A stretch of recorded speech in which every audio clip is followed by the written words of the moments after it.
पोखरी बुड़ी दुई शिशुकन्यांकर सलील समाधि ग्राम शूकर छाया।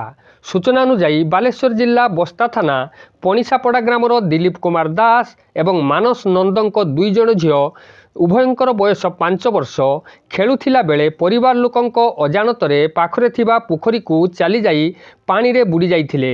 तेबे पानी रे भासुथिबा देखि परिवार लोके उद्धार करी जनकु बस्ता एवं अन्य जनकु रासगोविंदपुर गोष्ठी स्वास्थ्य केन्द्र रे भर्ती करथिले। मात्र उभयंकु डाक्तर मृत घोषणा करथिले। एही घटना स्थानीय अंचल रे शूकर छाया खेलाई देइछि।